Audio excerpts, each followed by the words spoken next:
what does the designer do? Merriam-Webster's Collegiate Dictionary defines designer as one who creates and often executes plans for a project or structure. It's true, an interior designer does design, but as this definition suggests, there are many other tasks involved in running of a design business. This course will cover all of the areas in detail, but displayed here is a basic job description. You will be responsible for marketing your expertise and services. This will include designing all the layouts for your advertising as well as deciding where to advertise. This also will include calling on real estate agents and architects and asking for business. You will be the scheduler and rescheduler for all of your design appointments. You will also have to run several work crews, including but not limited to window covering installers, carpet layers, wallpaper hangers, and carpenters. You will have to be patient and listen to your client's needs. You will have to search through countless sample books to find the combination to satisfy your client's dreams. There will be times when you will have to work up numerous presentations until you find the one that your client likes enough to buy. You will have to be a salesperson in every sense of the word. Not only will you have to be talented in design, you also will have to be able to convey your ideas to customers in a way that will make them want to buy. You will be responsible for mapping out a room, taking measurements for draperies or flooring, and sometimes even doing simple installations. This means you must be knowledgeable in every aspect of the business, not only design. You will have to work up bids on each job and estimate the materials needed for each product. You will have to order all the materials needed for a job from each manufacturer. This is where a fax machine or a email account is necessary, and then take responsibility if there is too much or too little. You will have to log in each product and then check it for flaws, missing parts, and color variations. You will have to collect the deposits and balances from each of your customers. You also will be the bill collector in the event that one of your clients refuses to pay. In addition to the small aspects of bookkeeping, you will be responsible for the overall record keeping of your business, including taxes. You sometimes deal with irate and unsatisfied customers, one of the most frustrating aspects of the job. Since yours is a custom business, it is inevitable that you will have some problems. For instance, you may be manufacturing a pair of custom draperies for a client's home, and it is important to the client that the draperies are installed by Christmas, which is 5 weeks away, just enough time to get the job done. When you place the order, you verify that there is enough fabric in stock to complete the job. You put the file away and wait for the draperies to arrive. 2.5 weeks later, you receive a postcard in the mail from the manufacturer explaining that there was a flaw in the fabric and the new fabric has been ordered from the mill. Your new delivery date for the goods is January 15th. It will be your responsibility to call your customer and explain that not only will the draperies not be ready in time for the holidays, but it's not too late to choose another fabric. The customer will not care, that is not your fault. If you have a problem dealing with situations like this, you might want to rethink your decision of becoming a designer, because such glitches are not uncommon. It will happen. You will act as a delivery person. It will be your responsibility to make sure the fabric gets to the workroom, the wallpaper gets to the right house, or your vacationing client's home is open for the work crews on a Saturday or Sunday. You will have to learn how to budget your time with each customer to avoid turning a sales call into a social hour. At times, you will be looked upon as a friend, confidant, and even marriage counselor. You will have to negotiate with the sales representatives for better discounts on products. You will be constantly bombarded with new products and you will have to decide what you will and will not sell in your business. You will have to find the time to keep all the products updated. Things change fast in this business, and if you sell a product that has been discontinued, it will be embarrassing to explain to your client that you had not gotten around to updating your samples. You will be responsible for creating and updating your website. If you choose to use the web, this includes product offerings, pricing structure, and all other content. In addition, you will have to create and implement an internet marketing plan. A website will give you an exposure to potential clients moving into your area. Be sure to list your design affiliations such as Triple ID. Required traits for the job. Although the world of interior design is a challenging, fulfilling career, it takes a unique individual to rise to the challenges that are encountered every day in this job. Displayed here are some important traits that help in running a successful home-based interior design business. Be honest with yourself as you read through them, because each one is vitally important to this career. The first one is self-esteem. You will run into many obstacles, especially when you are just starting your business. Real estate agents will tell you no. You will lose bids to competitors, and customers will be disappointed with your work. It's essential to have an attitude that will allow you to dust yourself off after disappointment and keep going. A good support group. If you are married, it's important that your spouse and children, if you have them, back up your decision to go into business for yourself. There will be evenings when you work all night to meet a deadline, and if you don't get support, it will be hard to keep motivated. If you are not married and don't have children, make sure your friends and family are aware that at times you will need their support and understanding. Patience. As a designer, you will come across many situations that test your patience. A customer will remember a fabric being just a shade bluer, or someone will take hours of your time probing your mind for ideas, then decide not to buy anything.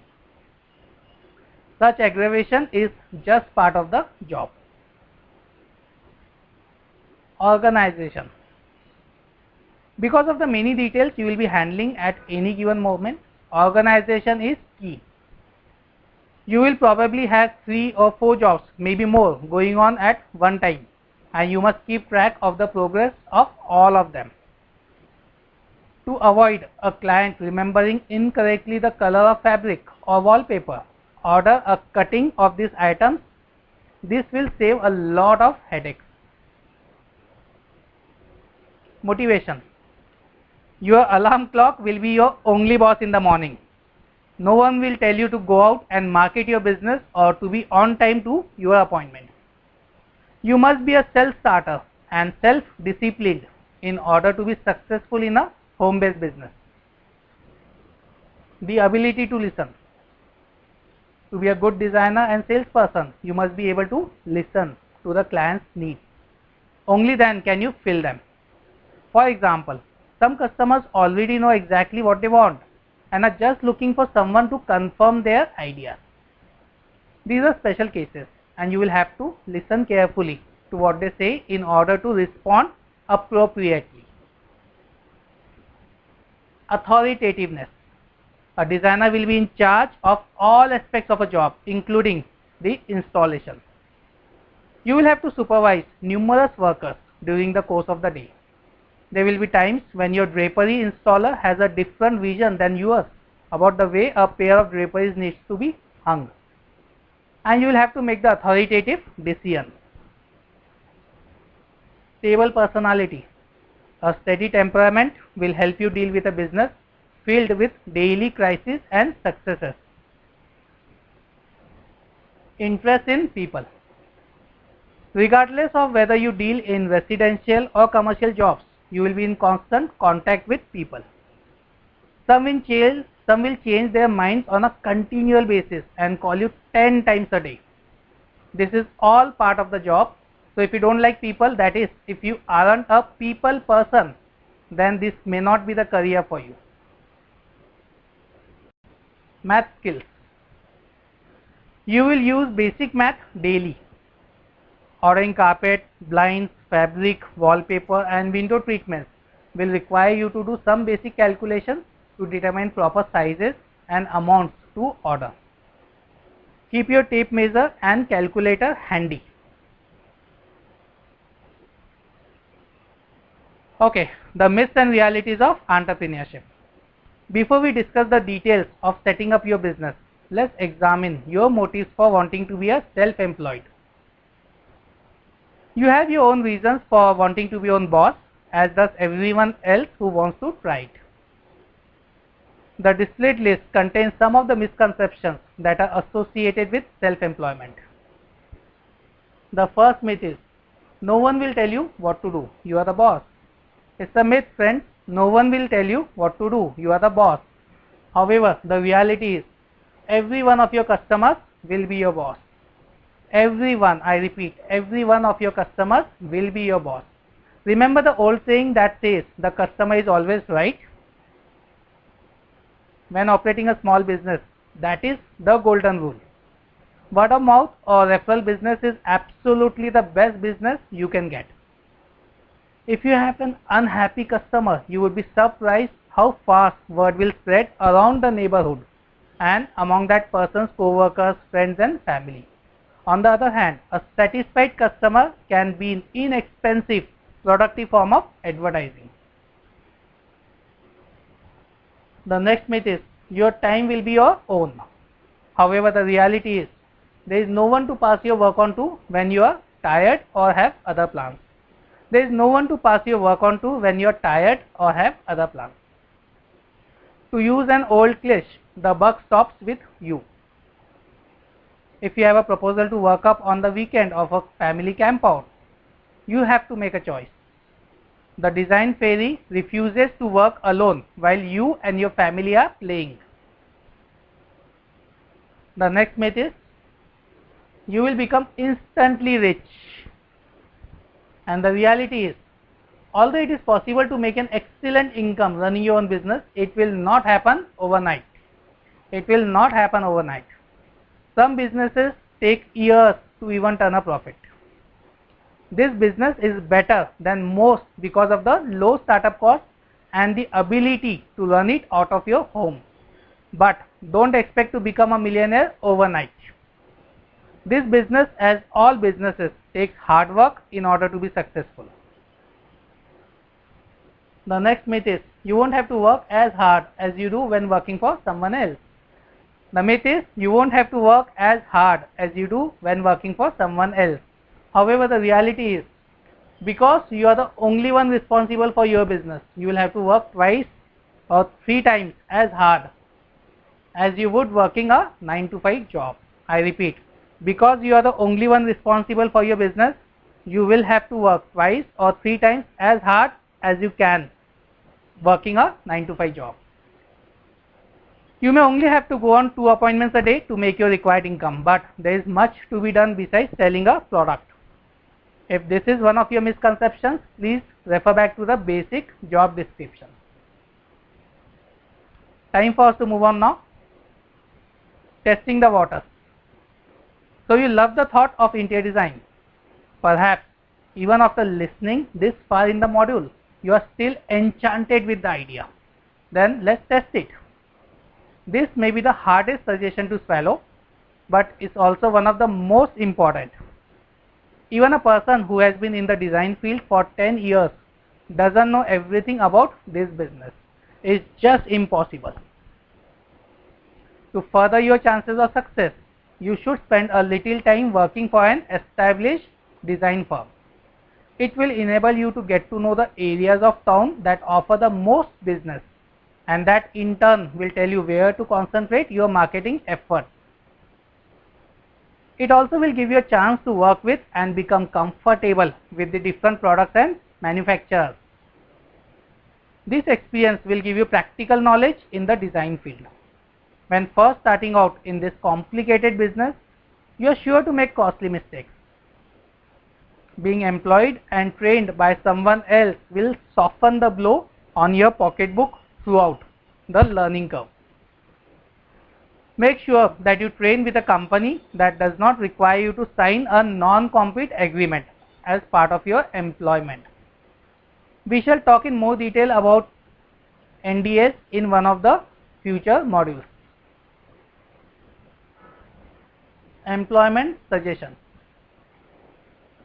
There are many companies that specialize in supplying furniture and accessories for model homes only. If there is one in your area, it would give you a great opportunity to work with a group that continually plans and furnishes homes. Also, if you can intern with a designer in your area that is a licensed IIIT member, he or she can sponsor you to become an allied IIIT or a full IIIT member. It is a great advantage to learn the business before stepping out on your own. Determining your level of participation. This business can be run on a part-time or a full-time basis depending on how much time you want to devote to it. Obviously, the more you work, the more money you will make. Every part-time interior design is a time-consuming business. Even part-time interior designing is a time-consuming business. If you decide to go into it full-time, be prepared to work a minimum of 10 to 12 hours a day in the beginning. But you will have more flexibility than most jobs because you are in control of your schedule and you can pencil in a dentist appointment without having to ask anyone. If you have children, ask any parent what they want more of and the answer you will likely get is time. So how can a parent of a small child possibly run a business out of his or her home? The answer is simple. Structure and planning. You may have to get up earlier in the morning to figure a bead or stay up late at night to go through fabric swatches for that picky customer. But if you are willing to schedule your day and stick to it, you should be able to squeeze out a few more hours in the day. If your spouse is willing to help, you can schedule your appointments in the evening and on the weekend, which is when most of your clients will want to meet you anyway. Paperwork and phone orders can be taken care of during the day, during nap time for instance. Daycare is another option, either limited or on a full-time basis. If you are comfortable with leaving your child at a daycare facility, consider bringing. If you are comfortable, that's fine. If you are not comfortable, consider bringing a babysitter into your home. By closing yourself up in your office with a disturb only in an emergency, disturb only in an emergency mentality, you can be quite productive. Don't forget about any nearby relatives. They can be invaluable in a deadline situation. Be sure to include your children in your work rather than excluding them.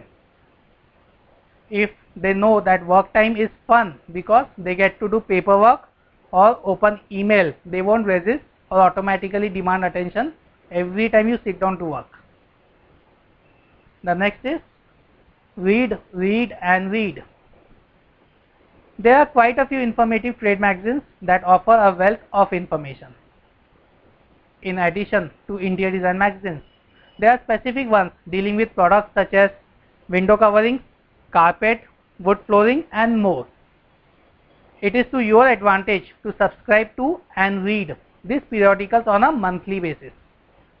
They will keep you updated on new products and will give you ideas about how to make use of the existing ones. So friends, that's it for now. I'm now excitedly looking forward to connect with you in my next video. Till then, let's work together and achieve peace of mind, financial freedom and a career for life. Thank you.